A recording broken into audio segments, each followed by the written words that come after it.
வணக்கங்க. இன்னைக்கு சூப்பரான மட்டன் பிரியாணி செய்கிறது எப்படின்னு பார்க்கலாங்களா?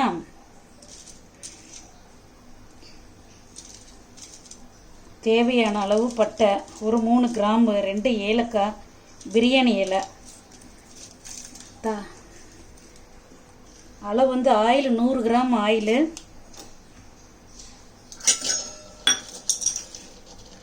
ஒரு 150 நெய், மொத்தம் 250 கிராம், 1/2 கிலோ சீரக சம்பா அரிசிக்கு பாதி நெய் விடலாம். அப்புறம் தம்முக்கு பாதி நெய் விட்டுக்கலாம்.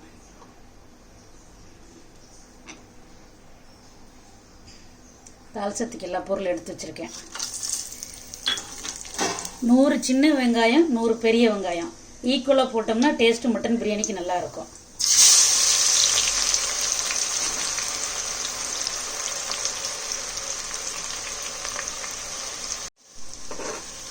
நல்லா வெங்காயம் மெரூன் கலரில் வரட்டும். பிரியாணி அப்போ தான் நல்லா மெரூன் கலரில் இருக்கும் மட்டன் பிரியாணி. வெங்காயம் கொஞ்சம் வந்து நல்லா வசங்கி நல்லா மெரூன் கலரில் வரட்டும். வெங்காயம் பார்த்துக்குங்க, நல்லா ரெட் கலரில் வந்துருச்சு. நல்லா முருகலாம். ஒரு 5 பச்சை மிளகா கீரி வச்சது போடுறோம்.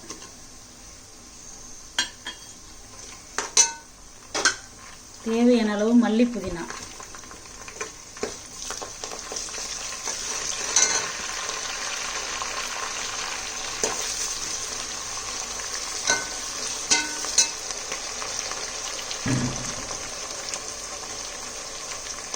மல்லி புதினா போட்டு பச்சை மிளகா போட்டதுக்கப்புறம் இஞ்சி பூண்டு பேஸ்ட்டு போட்டுருவோம். கொஞ்சம் நல்லா எண்ணெய் நெய்லேயே நல்லா கொஞ்சம் ட்ரையாக ஆகட்டும். கலர் நல்லா மெரூன் கலரில் வரும் மட்டன் பிரியாணி.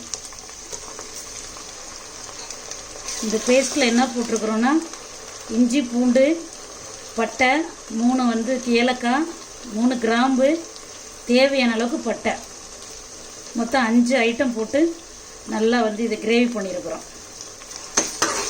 பிரியாணிக்கு முக்கியமானது இந்த பேஸ்ட்டு. நீங்கள் பிரியாணிலாம் நல்லா சூப்பராக சமைப்பீங்க. ஆனால் சின்ன சின்ன டிப்ஸ் நம்ம கற்றுக்கிட்டோம்னா மட்டன் பிரியாணி, சிக்கன் பிரியாணி வெளியில் சாப்பிட்ற ஆசை நமக்கு வந்து கம்மியாயிடும். வீட்டில் தான் சமைச்சு சாப்பிட பிடிக்கும்.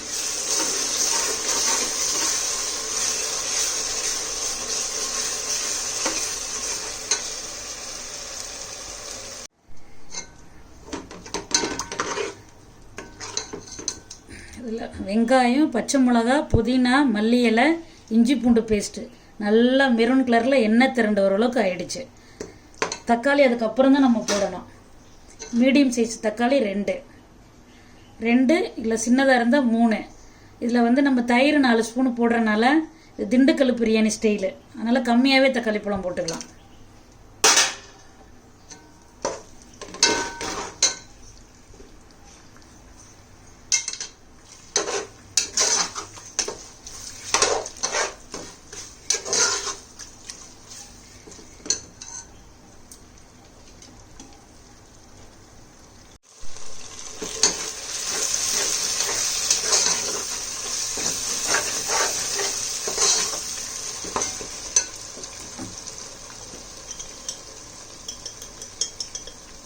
தேவையான அளவு கொஞ்சம் மஞ்சத்தூள், 1 டீஸ்பூன் மிளகாத்தூள்,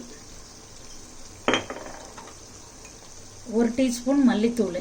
1/2 கிலோ ரைஸுக்கு சொல்லிட்டு இருக்கேன் நான் அளவு.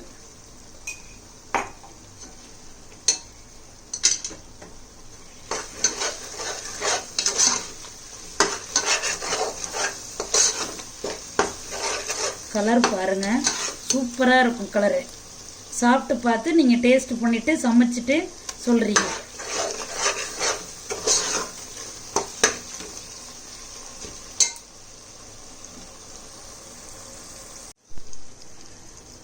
தயிர் ஒரு 3 டீஸ்பூன் தயிர்.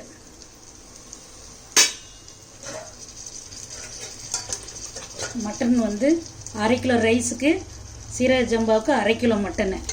நீங்கள் மட்டன் மட்டும் ரெகுலராக நம்ம வாங்குகிற கடையிலே சொல்லி வச்சு வாங்குங்க.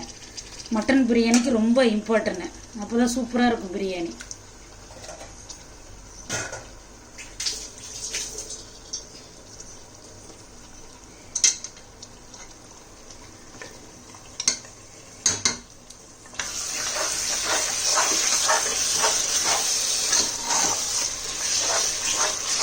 பாருங்கள், கலர் இப்போயே பிரியாணி கலரு நல்லா மெரூன் கலரில் டார்க் மெரூனில் வந்துருக்கு பாருங்கள்.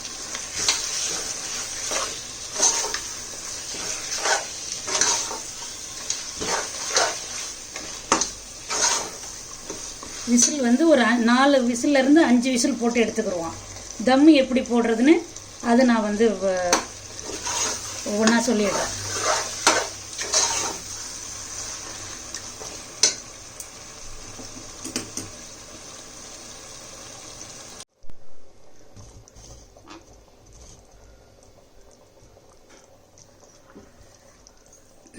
இருபது நிமிஷம் அரிசி கழுவி ஊற வச்சுருக்குறோம். இப்போ போட்டுடலாங்களா? கறி வந்து 4 விசில் விட்டு நம்ம நல்லா வெயிட்டான பாத்திரத்தில் ரெடி பண்ணி வச்சுருக்குறோம். நல்லா கறி கிரேவியை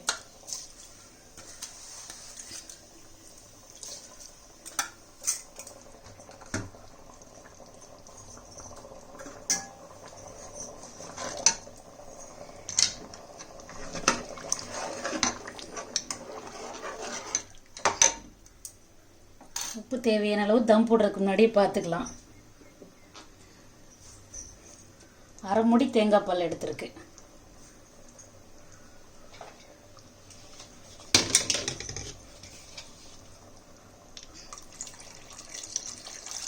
ஃபஸ்ட்டு பெரிய சல்லடையில் வந்து ரெடி பண்ணிவிட்டு திரும்ப வந்து மெலிசாக சின்ன சக்கையெல்லாம் இருந்தால் அதில் வந்துடும். அதனால் 2வது ஒரு டைம் இந்த பால் வடிகட்டுறேன்.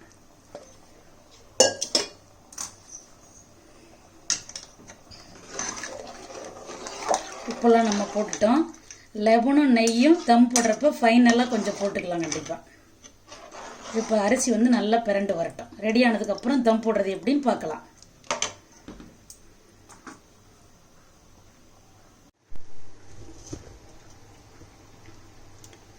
நல்லா ஒரு பாத்திரத்தில் வந்து நல்லா வெயிட் ஆகிற மாதிரி நல்லா தண்ணி பிடிச்சி வச்சுருக்கோம். ஆல்ரெடி ரெகுலராக நம்ம யூஸ் பண்ணுறது தான். ஒரு நல்ல உரல் கல், நல்லா வெயிட்டான கல் பாத்திரம் இது மாதிரி இருந்துச்சுன்னா அந்த தண்ணிக்குள்ளே நல்லா வெயிட்டாக தூக்கி வச்சிடலாம். நல்லா தம்முக்கு வந்து பர்ஃபெக்டாக இருக்கும். இப்போ ஹை ஸ்பீடில் ஒரு 5 நிமிஷம் ஃபுல்லாக சிம்மில் வச்சுட்டு ஒரு 5 நிமிஷம் டோட்டலாகவே 10லேருந்து 12 நிமிஷம் தம்மு இருக்கட்டும். சூப்பரான மட்டன் பிரியாணி தம்மு போட்டு எடுத்துகிட்டு வந்துட்டோம். பாருங்கள், நீங்களும் சமைச்சு சாப்பிட்டு பார்த்துட்டு எப்படி இருக்குன்னு லைக் பண்ணுங்கள். Mutton biryani ready. Okay friends, thank you.